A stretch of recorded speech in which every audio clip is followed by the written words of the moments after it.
نے حضرت علی کو بلایا اور پھر کہا کہ کھڑے ہو، ہاتھ پکڑا اور ہاتھ پکڑ کر لوگوں کا سامنا کراتے ہوئے کہا اے لوگوں الستو اولا بالمؤمنین من انفسہم، کیا تمام اہل ایمان کی ولایت مجھے حاصل نہیں؟ ان کی جانوں سے زیادہ میں ان کا ذمہ دار نہیں؟ قالوا بلا یا رسول اللہ، قالت سن لو من کنت مولا فعلی مولا، میں جس کا ولی ہوں، میں جس کا مولا ہوں، علی اس کے مولا ہوں گے، اہل ایمان کے علی ولی ہوں گے، علی ولی المؤمنین من بعدی۔ فرمایا کہ یہ ان کا مقام ہے، اللہ کی طرف سے طے کیا گیا، اور فرمایا کہ من عاد علی فقد عادانی، علی سے جو دشمنی کرے گا وہ میرا دشمن ہوگا۔ اور یہ فرمایا تھا اللہم والی من والاہ وعادی من عاداہ، اے اللہ جو ان کے ساتھ تعلق رکھے، محبت رکھے، ان کو اپنا ولی مانے، اے اللہ تو اس کا ولی بن جا، اور جو ان سے دشمنی کرے اے اللہ تو اس کا دشمن بن جا۔ یہ حدیث صحیح ہی نہیں ہے، متواتر ہے، اور میں نے اس حدیث کے بارے میں بار تذکرہ کیا اور اس کی جو روایتیں ہیں ان کا ذکر کیا ہے۔ لہذا ظاہر ہے کہ ان روایتوں کے نقل ہونے کے بعد بھی اگر کوئی شخص شک و شبہ پیدا کرتا ہے اور روایتوں کے بارے میں تشکیک کی مہم چلاتا ہے تو وہ منحوس، محروم اور اللہ کی رحمت اور نبی کی رحمت سے دور ہے۔ یہ وہ حدیث ہے جس کو متواتر کہنے والے علماء میں حاکم نیشابوری ہیں، امام ذہبی نے التلخیص میں، حافظ ابن حجر نے المطالب العالیہ میں، امام حیثمی نے مجمع الزوائد میں، امام سیوطی نے الجامع الصغیر میں، امام شیخ البانی نے سلسلۃ الاحادیث الصحیحہ اور صحیح الجامع الصغیر میں اس کا تذکرہ کیا۔ حافظ ابن حجر نے کہا وقد صح انہ صلی اللہ علیہ وسلم قال انی تارک فیکم ما ان تمسکتم به لن تضلوا کتاب اللہ وعطرتی، میں دو چیزیں تم میں چھوڑ کر جا رہا ہوں، اگر تم ان کو مضبوطی سے تھامے رہو گے تو گمراہ نہیں ہوگے۔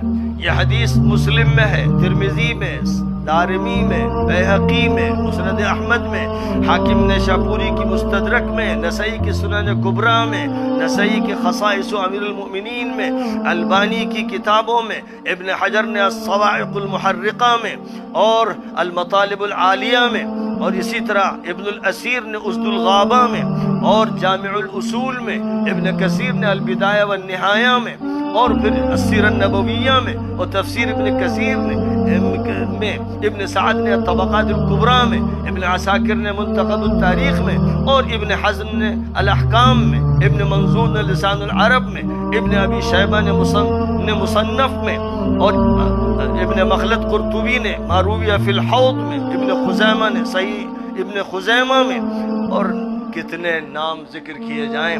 میں نے ان روایتوں کا تتبع کیا ہے اور ان کے نصوص بھی بیان کیے ہیں۔ 40 روایتوں کی تعداد یہاں تو صرف یہ 40 پہنچ گئی ہے، پھر اس کے بعد ان کے متون کا تذکرہ کیا ہے، چونکہ یہ دھوکہ دیا گیا، مغالطہ دیا گیا، جھوٹ بولا گیا، اور اہل سنت کو یہ سمجھایا گیا کہ یہ شیعوں کی گڑھی ہوئی حدیث ہے۔ اب بتائیے، سیوطی شیعہ تھے، ابن حجر شیعہ تھے، ذہبی شیعہ تھے، اور حاکم نیشابوری شیعہ تھے، اور نسائی شیعہ تھے، سب شیعہ ہی تھے۔ اگر یہ سب شیعہ تھے تو اے اہل سنت تم بھی شیعہ بن جاؤ، اگر یہ شیعہ تھے تو تم بھی شیعہ بن جاؤ تو تمہاری بھی آخرت بن جائے گی۔ اس لیے کہ یہ محدثین اگر فیصلہ کر دیں کسی حدیث کے بارے میں تو اس کے بعد ادھر ادھر کی باتیں کرنے والا کوئی مریض دل کا بیمار کینسر زدہ ہی ہو سکتا ہے۔ بہرحال بات پھر پھیلتی چلی جاتی ہے اور بڑھتی چلی جاتی ہے۔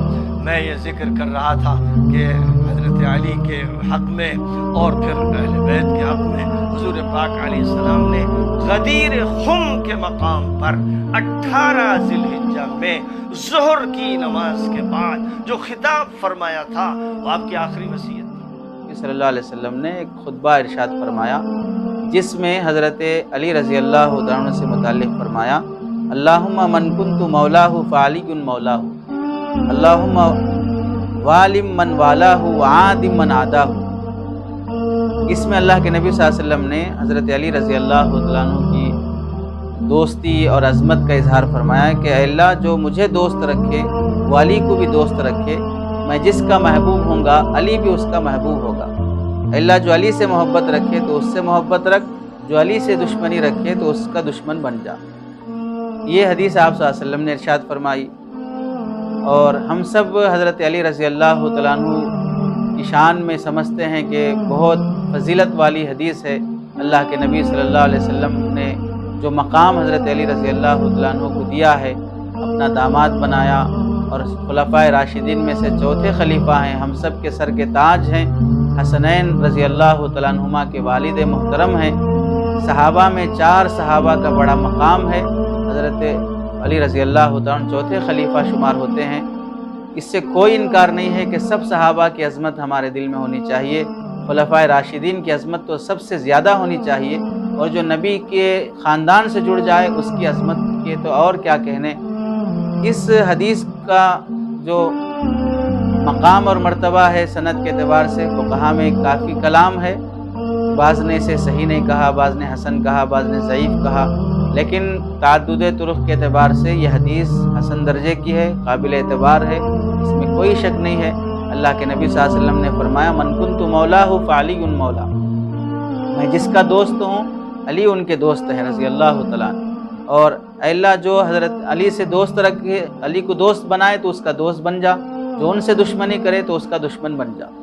اس میں آل بیت سے اور خاص طور سے حضرت علی رضی اللہ تعالیٰ عنہ سے محبت کا، دوستی کا، عقیدت کا، عظمت کا اظہار اور تعلق کا حکم دیا گیا۔ اس حدیث کی روشنی میں بعض شیعہ حضرات یہ کہتے ہیں کہ اس حدیث میں اللہ کے نبی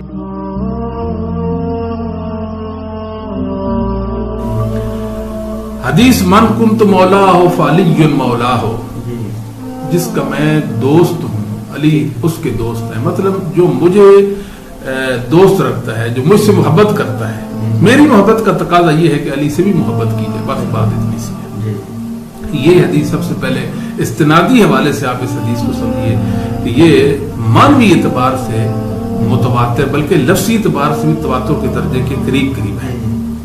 حافظ ذابی رحمۃ اللہ علیہ، حافظ سیوطی رحمۃ اللہ علیہ، علامہ قطانی رحمۃ اللہ علیہ، علامہ البانی رحمۃ اللہ علیہ نے اس حدیث کو من کنت مولا والی حدیث کو متواتر قرار دیا ہے۔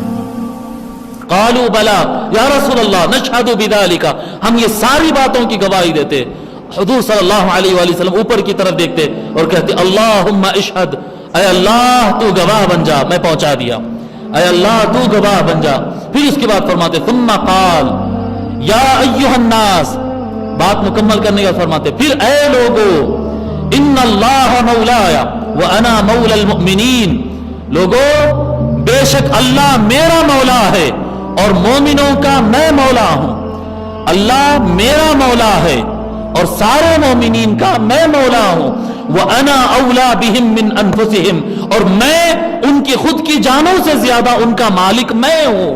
وہ اپنے آپ کے مالک ہیں پر اور بڑا مالک میں ہوں ان کا، میں ان کی جانوں کا ان سے زیادہ مالک ہوں۔ فَمَنْ كُنْتُ مَوْلَاهُ فَهَذَا یعنی عَلِيًّا مَوْلَا، میں جس کا مولا ہوگا یہ یعنی علی اس کا مولا ہوگا۔ اللہم والی من والا، اے اللہ تو اس کا مولا بن جا جو علی کو اپنا مولا مانتا ہو۔ وعادی من عادا، جو علی سے دشمنی کرے گا اے اللہ تو اس کا دشمن بن جا۔ ثم قال، پھر فرماتے حضور صلی اللہ علیہ وسلم علی کی ولایت کا اعلان کر کے فرماتے انی فرطکم، لوگو اس دنیا سے میں تم سے پہلے جانے والا ہوں، میں تم سے آگے چلنے والا ہوں۔ وَأَنْتُمْ وَإِنَّكُمْ وَارِدُونَ عَلَيَّ الْحَوْض، اور تم بھی پلٹ کر پھر میرے پاس آؤ گے، میں حوض کوثر پر کھڑا رہوں گا، تم حوض کوثر پر میرے پاس آؤ گے۔ حوض اعرض ما بین بصرہ و صنعاء، اتنا بڑا وہ حوض ہوگا جتنا بصرہ اور صنعاء، بصرہ ملک شام کا علاقہ ہے، ملک شام کا علاقہ جو جنگیں چل رہے نا ابھی ملک شام، اس کا علاقہ بصرہ ہے۔ صنعاء کیپٹل سٹی آف دی یمن، آپ میڈل ایسٹ کا میپ تھوڑا ذہن میں لائے نا، ایک طرف یمن ہے، بیچ میں پورا سعودیہ ہے، اس کے اوپر جارڈن ہے، اس کے اوپر ملک شام سیریا ہے۔ اب آپ تصور کریں 2,500-3 ہزار کلومیٹر کا فاصلہ ہے۔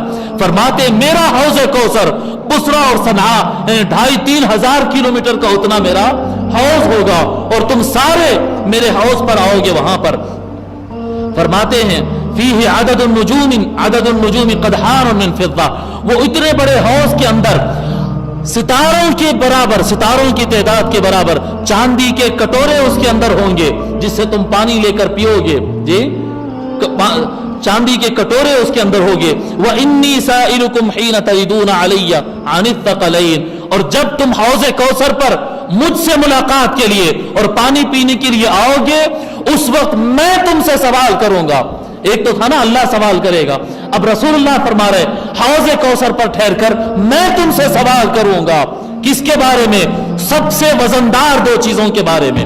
عن الثقلین، سب سے وزندار، یہ میرا لفظ نہیں ہے اور یہ ایک حدیث میں آیا سو لفظ نہیں ہے، کثرت سے احادیث میں لفظ آیا ہے اور وہ لفظ ہے سب سے وزندار دو چیزیں. عن الثقلین فانظروا کیف تخلفونی فیہما، سب سے وزندار چیزوں کے بارے میں جو میں نے تم کو عطا کیے، سب سے وزندار چیزیں ان کے ساتھ تمہارا تعلق کیسا رہے گا اس بارے میں غور کر لو. جی فانظروا کیف تخلفونی فیہما. پھر آقا صلی اللہ علیہ وسلم فرماتے الثقل الاکبر، سب سے وزندار چیز جو میں تم کو دے رہا ہوں وہ کیا ہے؟ کتاب اللہ، وہ اللہ کا کلام قرآن ہے. سبب طرفہ بید اللہ و طرفہ بایدیکم، ایک طرف سے قرآن کا تعلق راست اللہ سے ہے کہ وہ اس کا کلام ہے اور دوسری طرف قرآن کا تعلق بندوں سے ہے کہ یہ بندوں کے لیے آیا ہے. جی یہ اللہ اور بندوں کو جوڑنے والا کلام، یہ سب سے وزندار چیز میں تم کو عطا کیا. پھر فرماتے ہیں فاستمسکوا بہ لا تضلوا، اس کو مضبوطی سے تھام لو، گمراہ نہ ہو جاؤ. ولا تبدلوا، اور اپنے مذہب کو بعد میں بدل لینا نہیں. پھر فرماتے ہیں دوسری وزندار چیز وعطرتی اہل بیتی، میرا خاندان، میرے اہل بیت تمہارے درمیان چھوڑ جا رہا ہوں. میں قیامت کے دن پوچھوں گا کہ تمہارا تعلق، تمہارا رویہ، تمہارا انداز، تمہارا طریقہ، تمہارے محبتیں، تمہاری وفاداریاں میرے اہل بیت کے ساتھ کیسی رہی تھی. یہ حدیث کے الفاظ. وعطرتی اہل بیتی فانہ قد نبأنی اللطیف الخبیر، پس بے شک مجھے اللہ نے، لطیف و خبیر نے مجھے یہ بات بتائی ہے انما لن ينقضي حتى يرد علی الحوض، کہ اہل بیت اور قرآن قیامت کے دن حوض کوثر پہ آنے تک کبھی اہل بیت اور قرآن الگ الگ نہیں ہوں گے. قرآن اور اہل بیت، قرآن اور اہل بیت. لوگوں یہ وہ سوال ہے قرآن اور اہل بیت جو آقا خود ہم سے پوچھیں گے قیامت کے دن. بتاؤ میرے گھر والوں سے تمہاری کیا محبت تھی، کیا تعلق تھا، یاد بھی کرتے تھے یا بھول گئے؟ جی تیاری کر لو قیامت کے دن، تیاری کر لو. اللہ اکبر. امام بغوی کہتے ہیں فجعلہما ثقلین اعظاما لقدرہما، کیونکہ یہ سب سے زیادہ عظمت والے ہیں اس لیے ان کو آقا صلی اللہ علیہ وسلم نے ثقلین بیان کیا ہے. قاضی عیاض رحمۃ اللہ علیہ بڑے ائمہ اہل سنت میں سے بڑے امام حدیث اور امام فقہ گزرے ہیں. فرماتے قیل سمیا بذلک لعظم اقدارہما وقیل لشدت الاخذ بہما. فرماتے ہیں کہ ان کا عظیم مقام، یعنی قرآن اور اہل بیت کا انتہائی عظیم مقام ہونے کی وجہ سے ان کا نام ثقلین رکھا گیا. اور انہوں نے کہا کہ یہ بھی ایک وجہ ہے کہ ان کو سب سے وزندار چیز کہا گیا کیونکہ قیامت کے دن ان دو چیزوں کے بارے میں سوال بڑا سخت ہونے والا ہے. قرآن کے بارے میں آج میں ایک تھوڑا سا یہاں پر روکنا چاہوں گا اور تھوڑا سا روک کر دماغ لگا کر آپ غور کریں. آج ہم کو افسوس کے ساتھ، میں جامعہ نظامیہ کا طالب علم ہوں، میں جامعہ نظامیہ کا طالب علم ہوں، علامہ طاہر القادری صاحب کا آدمی ہوں. جی شیخ الاسلام علامہ طاہر القادری صاحب کا آدمی ہوں، منہاج القرآن کا ڈائریکٹر ہوں، ان کا ورکر ہوں میں. ٹھیک ہے، میں آپ سے سوال کرتا ہوں، آج ہم کو نظامی معلوم ہے، آج ہم کو منہاج القرآن معلوم ہے، آج ہم کو بریلی معلوم ہے، آج ہم کو دیوبندی معلوم ہے، جی آج ہم کو بحیرہ معلوم ہے، سنی معلوم ہے، وہابی معلوم ہے، سلفی معلوم ہے، شیعہ معلوم ہے، آج ہم کو یہ بھی معلوم ہے، وہ بھی معلوم ہے، سب معلوم ہے، سب کو جانتے ہیں، سب کو سمجھتے ہیں، سب کرتے ہیں. قرآن اور اہل بیت یہ بھی کبھی آتا ہمارے سبجیکٹ کے اندر؟ یہ نہیں آتا. بریلویوں کا اور دیوبندیوں کا اختلاف کیا ہے معلوم ہے، قرآن کا ترجمہ نہیں آتا. جی احمد رضا خان کون تھے، اشرف علی تھانوی کون تھے، بچہ بتا دے گا. یہ بڑوں کی بات نہیں کر رہا ہوں میں، وہ ہوٹل میں بیٹھ کے چائے پیتے ہوئے اس پہ گپ شپ ہوتی ہے. بچہ ایک آٹو والے سے اگر پوچھے نا وہ بھی بتا دے گا کون تھے اشرف علی تھانوی، کون تھے انوار اللہ فاروقی، کون تھے ابن تیمیہ، کون تھے امام بخاری، یہ سب بتا دیں گے جی، یہ سب بتا دیں گے۔ اہل بیت کے نام بتاؤ، نہیں بتا سکتے۔ اہل بیت کے نام بتاؤ، نہیں بتا سکتے۔ قرآن پڑھو، تجوید سے قرآن پڑھنا نہیں آتا۔ کیا کیسے مسلمان ہو گئے آج ہم؟ میں نہیں کہہ رہا ہوں کہ ان کو چھوڑ دو، نہیں، پکڑو ان کو، آپ مرضی ہے آپ کے، آپ دیوبندی بنے، نظامی بنے، اشرفی بنے، بریلوی بنے، آپ جو آپ کو صحیح لگے بنے ضرور، لیکن یہ تقسیم، یہ تقسیمات، یہ افراد، یہ کتابیں، یہ مدرسے، یہ مکتب فکر سب ہمارے بنائے ہوئے ہیں۔ جو آقا لا الہ الا اللہ عطا کیے تھے انہوں نے فرض کیا تھا قرآن جانو، میرے اہل بیت جانو۔ میجورٹی 99% مسلمان ہندوستان میں قرآن تجوید سے دیکھ کے نہیں پڑھ سکتا ہے۔ 80% مسلمان قرآن پڑھ ہی نہیں سکتا ہے۔ قرآن 80% مسلمان قرآن پڑھنے ہی نہیں جانتے جی، آتا ہی نہیں سرے سے۔ جن کو پڑھنا آتا ہے ان میں بھی 15-19% ایسے ہیں جو تجوید سے پڑھنا نہیں جانتے۔ 1-2% سے زیادہ نہیں ہے آج قرآن تجوید سے پڑھنے والے۔ قرآن کا ترجمہ کون پڑھتا ہے؟ کون پڑھتا ہے؟ دیکھو یہ مسجد ہے، یہ مسجد ہے جہاں پر جمعہ کے موقع پر لوگ ہزاروں میں جمع ہوتے، سبوں کی تعداد میں جمع ہوتے۔ یہ شیلف دیکھو یہاں پر قرآن رکھے ہوئے۔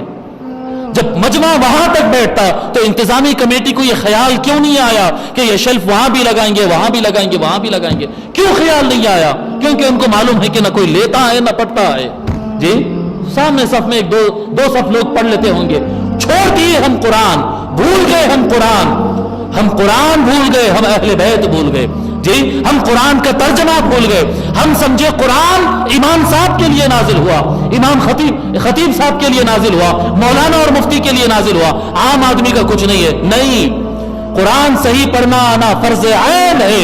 ہر آدمی سے اللہ تعالیٰ پوچھے گا تو قرآن کے بارے میں کیا تعلق رکھتا تھا، تو قرآن کریم کو کتنا پڑھا، تو قرآن کریم کے معنی سمجھنے کے لیے کیا کوشش کیا، اللہ برابر پوچھے گا۔ اور اسی طرح سے اہل بیت کے بارے میں پوچھے گا۔ صراط مستقیم کے لیے آقا صلی اللہ علیہ وسلم قرآن اور اہل بیت دیے۔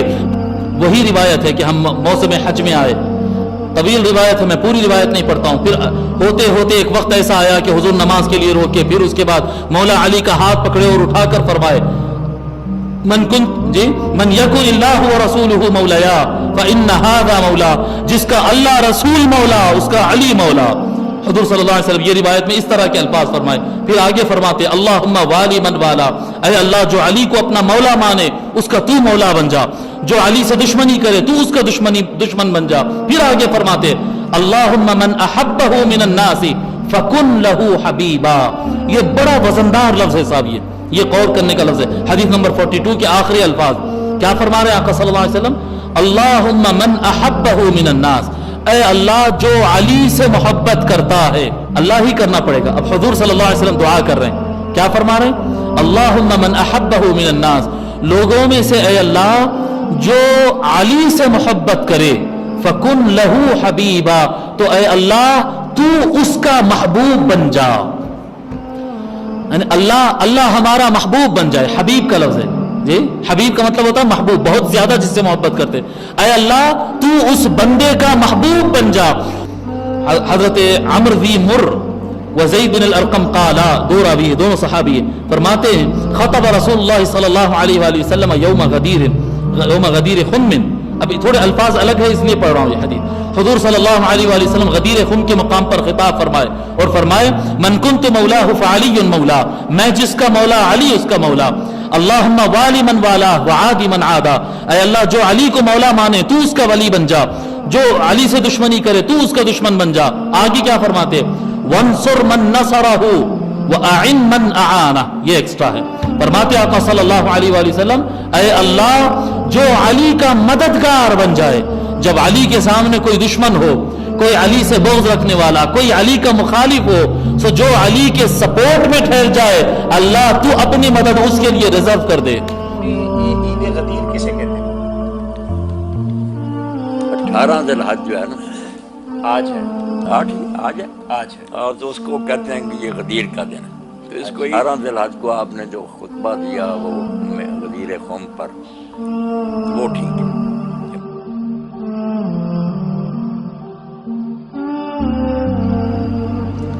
حضرت علی کے بارے میں اللہ کے نبی نے فرمایا من کنت مولاہ فعلی مولا، جس کا میں مولا ہوں علی اس کا مولا ہے۔ اور یہاں مولا سے مراد دوست نہیں ہے، یہ ہم دوست کا ترجمہ کرتے ہیں، آقا سردار، جس کا میں سردار ہوں علی اس کے سردار ہیں۔ اس کے پیچھے ایک کافی پس منظر میں بہت سی چیزیں ہیں، ان کی صفائی کرنے کے لیے میرے نبی نے غدیر خم پر یہ حدیث بیان فرمائی خطبے میں کہ جس کا میں مولا ہوں اس کا علی مولا ہے۔ تو یہ چند دن پہلے مجھے خیال آیا کہ ہمیں حضرت علی نہیں کہنا چاہیے، ہمیں مولا علی کہنا چاہیے، کہ میرا نبی ہمیں ان کو ہمارا مولا بنا کے گئے۔ ہم سمجھتے ہیں صرف یہ شیعہ کہتے ہیں مولا، وہ صحیح کہتے ہیں، من کنت مولاہ فعلی مولاہ۔ آپ سب کے 6 روپے میں حیرانی دیکھ رہا ہوں، حالانکہ میں آپ کو صحیح حدیث پیش کر رہا ہوں، من کنت مولاہ فعلی مولاہ، جس کا میں مولا ہوں علی اس کا مولا ہے۔ تو میں اب حضرت علی نہیں کہتا، میں کہتا ہوں مولا ہے، کہ ان کا حق ہے، جیسے ہر صحابی کی بعض خصوصیات ہیں جو دوسرے میں نہیں۔ مولا علی نے فرمایا اگر میں سورہ فاتحہ کی تفسیر کروں، سورۃ فاتحہ کی تفسیر لکھواؤں تو 70 اونٹوں پہ لادی جائے گی، 70 اونٹوں پہ۔ اور یہ خالی دعویٰ نہیں تھا، ایک حدیث اور سن، ایک دفعہ عشاء کی نماز پڑھا کے تشریف فرما ہوئے اور فرمایا آؤ آج میں تمہیں سورہ فاتحہ کی تفسیر سناؤں۔ تو شروع کرتے ہیں بسم اللہ سے، اور بسم اللہ کی با سے شروع کرتے ہیں۔ عربی میں تو حروف کا بھی مطلب ہوتا ہے نا، با کا مطلب بیان کرنا شروع کیا، اور فجر کی اذان ہو گئی، بات چل رہی تھی۔ تو مجھے خیال ہے کہ ہم اہل البیت کے حق میں بڑی کوتاہی کرتے ہیں، بہت کوتاہی کرتے ہیں۔ ہم اللہ کے نبی کی اولاد کے تذکرے نہیں کرتے، اس سے ان سے محبت کی گرمی بھی نہیں پیدا ہوتی۔ ہم تم میری اولاد کی برائیاں میرے سامنے شروع کر دو تو تم مجھے اچھے لگو گے، اور میرے سامنے آ کر میری تعریف شروع کر دو، چاہے مجھے پتہ بھی ہو جھوٹی تعریف کرنا، تو بھی میرا دل خوش ہو جائے۔ تو ہم نے نا اللہ کے نبی کے گھرانے کے بارے میں بہت کوتاہی کی، بہت کوتاہی کی۔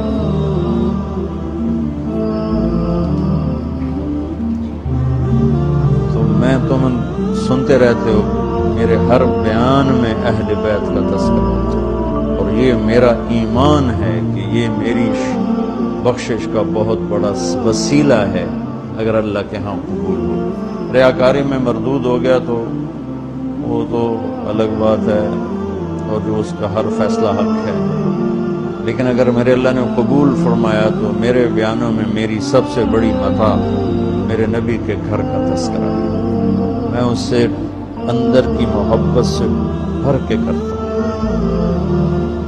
اور اپنی کوتاہی پر اور امت کی کوتاہی پر استغفار کرتا ہوں کہ ہم نے اپنے نبی کی اولاد بلانا تو کیا ہے، 60 سال میں کیا کر دیا، ذبح کر کے رکھ دیا۔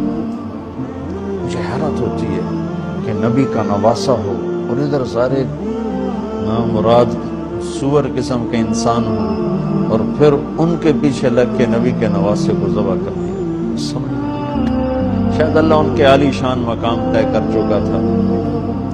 جب وہ سب ساتھیوں نے کہا نا کہ اب واپس چلیں، وہاں ابن زیاد آ چکا ہے، واپس چلیں، تو فرمایا کہ نہیں مجھے جانا ہے۔ ان کا تم موت دیکھ رہے ہو، کیوں جا رہے ہو؟ کہ مجھے میرے اللہ کے نبی خواب میں ملے ہیں، انہوں نے مجھے کچھ بات فرمائی ہے، لہذا مجھے جانا ہی جانا ہے۔ جو حدیث اختصار سے آپ کو بتانا چاہتا ہوں، میری پوری کتاب ہے اس موضوع پر، السیف الجلی۔ یہ حدیث ہماری اہل سنت کی سیاستہ کی معتبر کتاب ترمذی شریف میں، سیاستہ کی ہماری کتاب ابن ماجہ میں ہے، سیاستہ کی کتاب نسائی شریف میں ہے، سیاستہ کی کتاب سنن ابی داؤد میں ہے، مسند امام احمد بن حنبل میں ہے، مصنف ابن ابی ماجہ میں ہے، ابن ابی شیبہ میں ہے۔ پھر اس کو امام احمد بن حنبل کے علاوہ امام ابن عساکر نے روایت کی، امام طبرانی نے روایت کی، ابن اسیر نے روایت کی، امام ابن کثیر نے روایت کیا، امام ابن حجر اسقلانی نے روایت کیا۔ یہ میں ریفرنسز جان کے بتا رہا ہوں تاکہ آپ کو پتہ ہو کہ یہ صرف ڈاکٹر طاہر القادری کچھ باتیں بتا کے نہیں جا رہا، یہ سیاستہ سے لے کے آج تک 1300 سال میں کل ائمہ حدیث ان چیزوں کی تخریج کرتے رہے ہیں۔ امام حاکم نے المستدرک میں روایت کیا، خطیب بغدادی نے روایت کیا، امام طبرانی نے روایت کیا، امام ابن ابی عاصم نے روایت کیا، امام بخاری کے دادا امام عبد الرزاق نے روایت کیا، دادا استاد۔ الغرض اتنی کثرت کے ساتھ ہیں کہ وہ میں تعداد بھی بیان نہیں کر سکتا۔